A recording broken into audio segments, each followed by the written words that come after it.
Bishop Arthur Roche, I'm very grateful to you to take time out of your busy schedule here at the Eucharistic Congress to talk with us at Salt and Light Television. Not at all, a pleasure.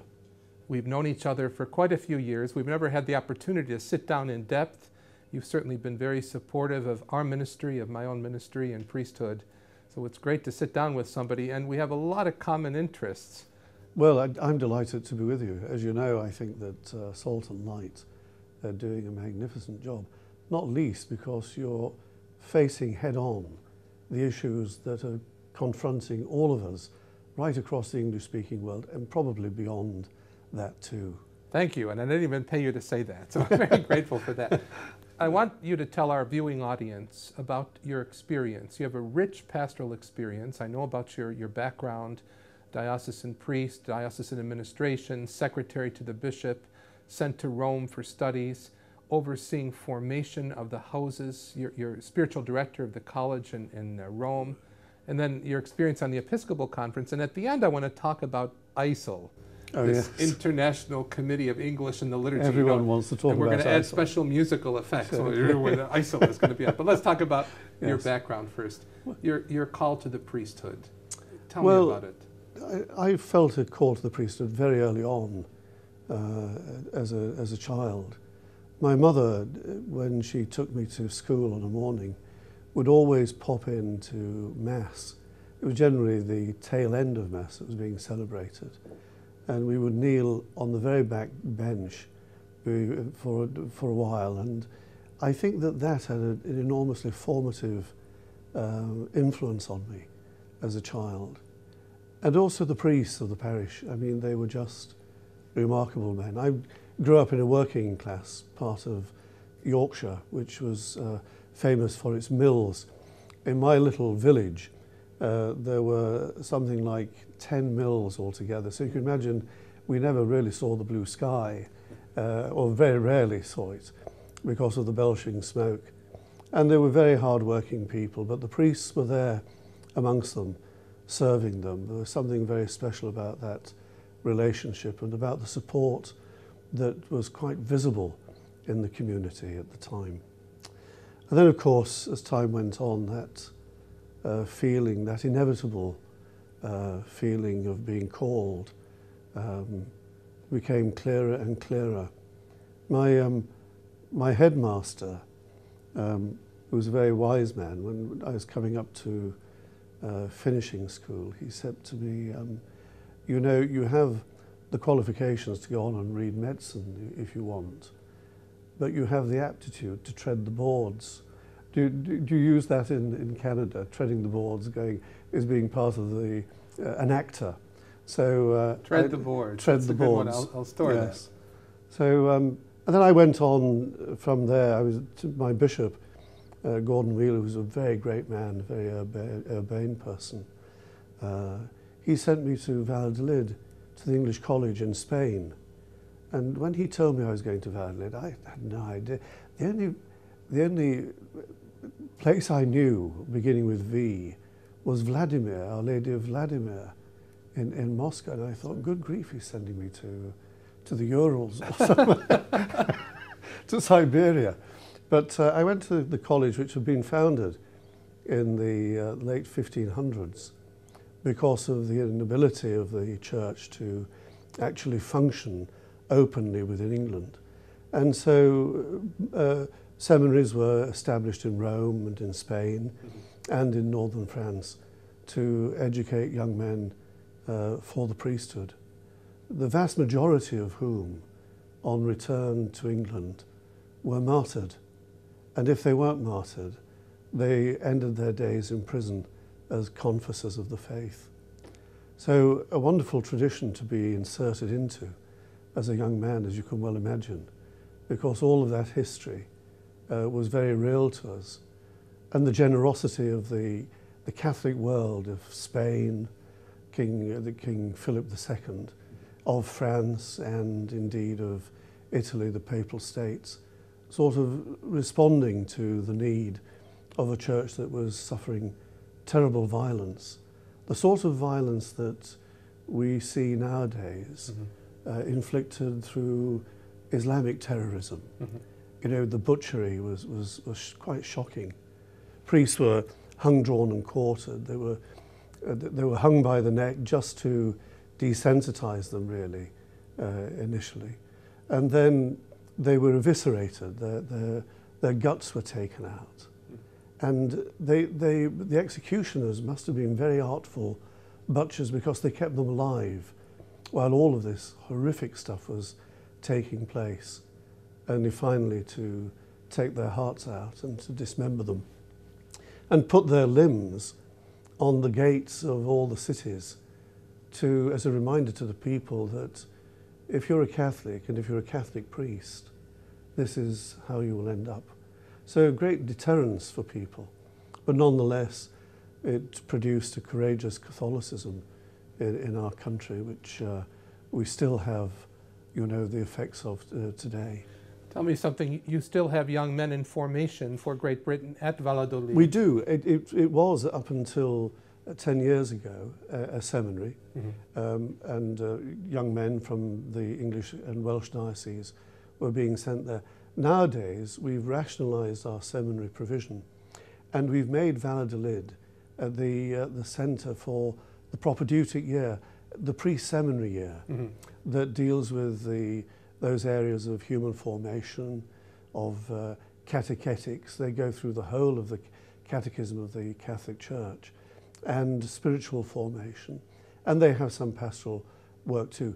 The great benefit of it is the fact that it's not within our country, and it's within a Catholic country, not a make-believe Catholic country, but a Catholic country. And it's away from home, so they can't escape so readily to have alternative formation elsewhere. So it's a very productive and a very, very successful experiment that's borne fruit in our seminaries. All our rectors, for example, will say, you can always tell a Valladolid man.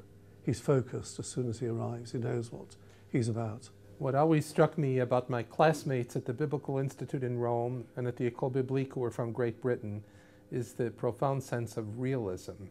And this background, although they didn't speak publicly that I went to martyr school, and I know about this, there was a sense of history, a sobering sense of history, which boded very well for maturity and for their future priesthood. I'd love to see what some of them are doing after all of those years, because they always impressed me. And this, what you just said to us explains much. Well, today, of course, it also resonates in a different sort of way. We're not hunted in that same sort of fashion, although in many other ways you could say that there is a hunt going on.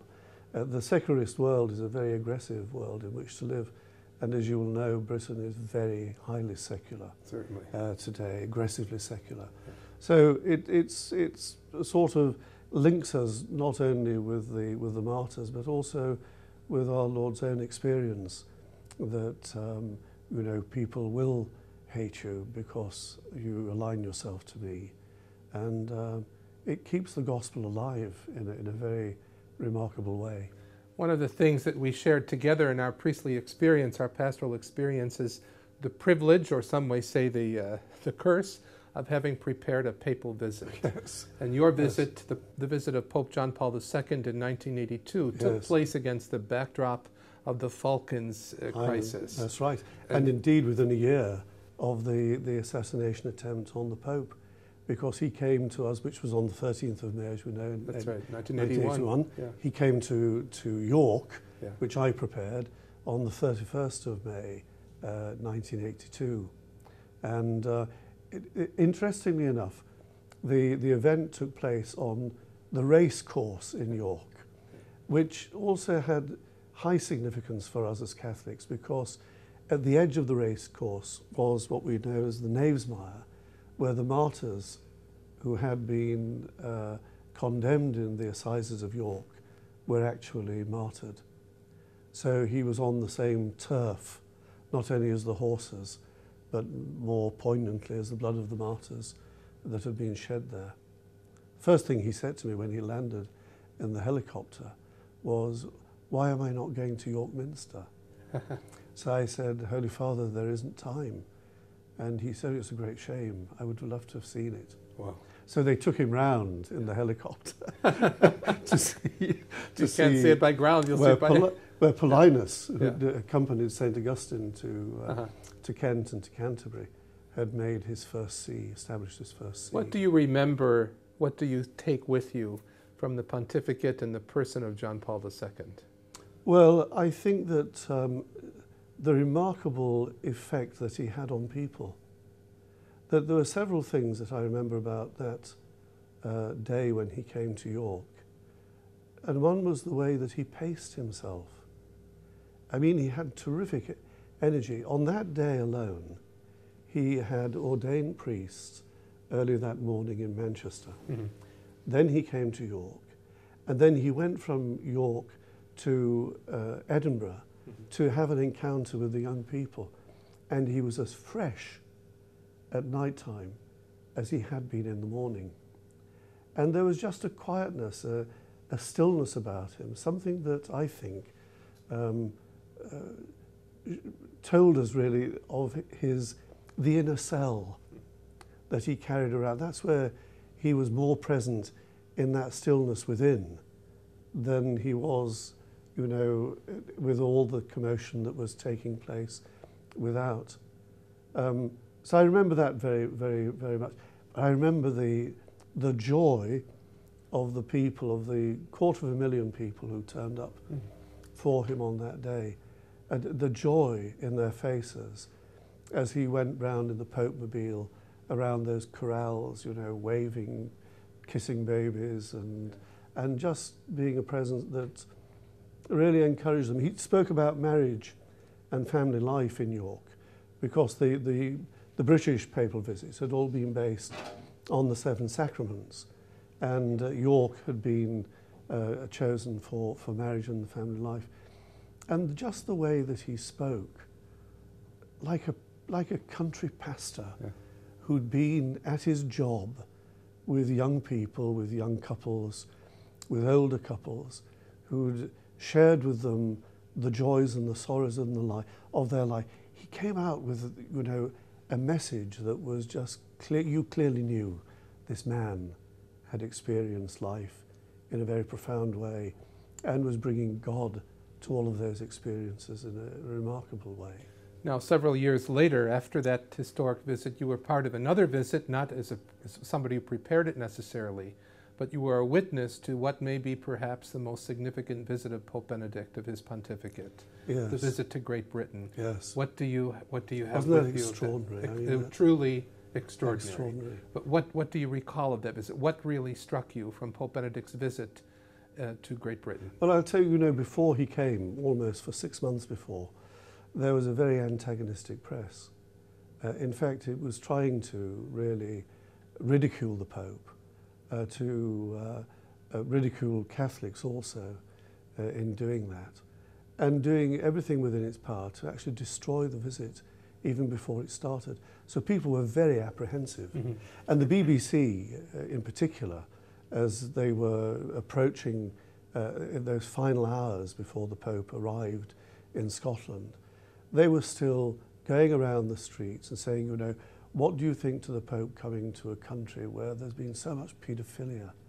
And even to young people, to children, they were, and of course they could tell, people were saying, we have come to see the Pope, and he's the man who gives credibility to our faith. The BBC were actually, you know, sort of very confounded at the end of the day. And you could see how suddenly they realized how badly they misread this whole situation, and that this man was actually very humble, the way he comported himself in every way, the way he smiled, the quiet way in which he dealt with people, and which he delivered a message which wasn't afraid of actually facing the issues that were on people's mind, including those from the press, from the media.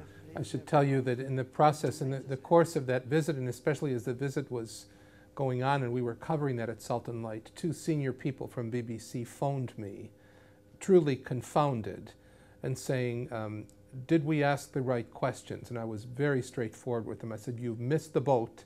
And they said, well, what can we do now? And because we had the text ahead of time from Westminster Hall, Father Lombardi had sent us the text, I said, I suggest you pay very close attention to what he's going to do in 2 hours from now. Do you know one of the most extraordinary things, and you will know the difficulty of this more than anyone else, being in the world of making these sort of programs, that the silence that descended on the crowd in Hyde Park, where he met the young people and they exposed the Blessed Sacrament. And I thoroughly expected that when I looked at the coverage afterwards, that the cameras would be spanning the faces to see people chewing gum or carrying on, doing whatever. In fact, the camera remained absolutely still and focused on the monstrance for 5 minutes. And I thought that was the biggest miracle of that visit, that the BBC had somehow caught what was happening, because the silence, you could have chopped it up and parceled it out. It was so real, it was so evident. But everywhere he went, people came out, the Catholics came out, they weren't cowed in any way. And the loyalty to Peter is so very strong. You know, Peter's pence collection has its origins in England. I know. And I think that of course, the loyalty to Peter during the time of the Reformation, when it would have been so easy to have followed, you know, those significant people, bishops, as well as priests in their little parishes, going a different direction. But no, Peter's something very special within the English heart, and they responded to it.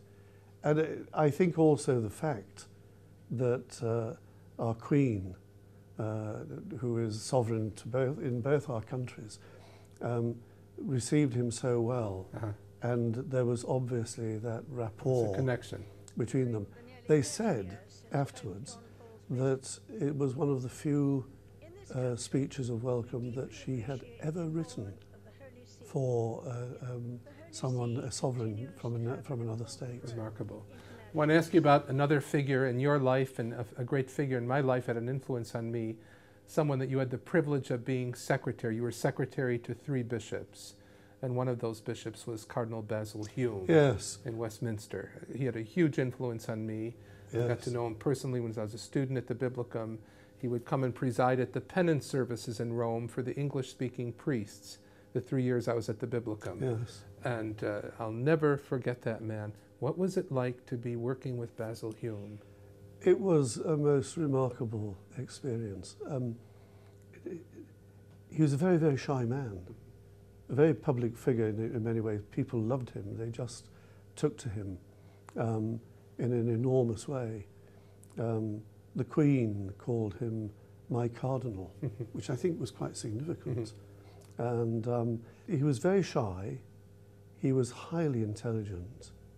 He was a very deeply prayerful man. And again, rather like John Paul II, you could feel that there was that inner stillness from which he operated. But he had a great sense of fun too. He always wanted me at his desk at 8 o'clock every morning. I said to him one day, you know, I'm having to live more like a monk than you are these days. I'm having to rise at 5 in the morning, you know, say my prayers, go and say Mass at the French sisters' convent where his mother had ended her days, and then sort of cycle in here to deal with all the work that we had to do nationally for the Bishops' Conference. But he was a great thinker, and I admired his ability to communicate so succinctly and so deeply, and to attract people right across the divide, not only within the Christian churches, but beyond. There was a great affection for him. And you know, when he knew that he was dying, and there was nothing that they could do for him, I went in to him the following morning, and I said to him, I'm very sorry to hear. He said, yes, I know. He said, don't say too much. I don't want to become selfish over this. He said, make no fuss. Let's get on with the work. And it was his way of dealing with it. When he went to see the Queen, because she honoured him with one of the highest personal honours shortly before he died, that she can give, which is the Order of Merit. Yeah. And he came back from hospital, and he was absolutely yellow. He was jaundiced by this time, but to change into his cassock. And he came down the great steps of Archbishop's House in Westminster, said goodbye to all of his staff who, as you can imagine, they were very emotional, very, very upset. And he was very composed. And he went in the car to Buckingham Palace, and the Queen arranged to meet him in one of the lower rooms, not in the rooms of state. And she said to him, what is it like? He said, well, it's rather like sitting in a theatre before the performance begins. The curtains are closed. You don't know what's on the other side, but you do know that he is on the other side. And you're waiting for the glory to be revealed. I thought that must have been stunning for her to have heard that. And it was typical of him, of his deep faith, to have viewed what was happening to him in that very simple way that he had. I want you to know I keep the funeral homily in my treasured collection of spiritual writings. Yes. I must have read that hundreds of times. Absolutely. A masterful piece. Absolutely, yes. Let's speak about your work with liturgy and the International Commission on English in the Liturgy, which stirs up people's minds and hearts. And what is your role on ISIL? Well, I've just actually retired as the chairman of ISIL. I went to my first meeting in Ottawa after the Toronto World Youth Day, which had been such a resounding success. 10 years ago. 10 years ago. And then I went straight from Toronto to Ottawa I'd been appointed by Cardinal Cormac Murphy O'Connor as our representative for ISIL, little realising at the end of that meeting I was elected chairman. And it was a very interesting period of my life. I'd say it's one of the most privileged periods in the whole of my priestly life, because we started, the 11 bishops of the commission, we started to translate the missal ourselves with the aid of scholars who were assisting us and so on. But you know, I learnt more about the Mass than I think I was ever taught previously by actually going through those texts and translating them. And that's why I think today, although there are lots of people who would say, you know, it's very elevated language, and so on. And I would say, well, yes, it may be, but you know, what it is actually doing, what this new translation is doing, which the old translation did not, is to bring the prayers back closer to their scriptural and their patristic origins. They used to say that of St. Bernard of Clairvaux, that he was so versed in Holy Scripture that he actually spoke scripturally. And I would say, you know, as we're coming up to the 50th anniversary of the Second Vatican Council, that vision which the Council Fathers had in the dogmatic constitution for divine revelation, Dei Verbum, for the scriptures to take, that the new translation will actually teach our people to pray scripturally, because the nuances of the scriptures are there. The origins of those prayers are in scripture, or the fathers of the church. And I think that that's going to be one of the great gifts of the translation. Of course, like no one likes change. And we had been using the former missal for over 40 years. And you know, when you pray something, you make it very special, even if the translation isn't, you know, perfect. And the bishops who translated that 73 missal knew that they would have to return to translate it again, because their task was to produce an English-speaking missal quickly so that Mass could be celebrated in a reasonable fashion throughout the English-speaking world. And they did that. So that was a great gift in its turn, but it wasn't sufficient. And 10 years ago, when I was made chairman, I had no idea that there were so many liturgists in the world. And I had no idea that I was entering a battlefield of opinions and controversies and so on and so forth. Yes. But nonetheless, it nourished my faith. And I would say, you know, that if you want to re-enkindle your own faith, go back to the Missal. Let the Missal speak to you.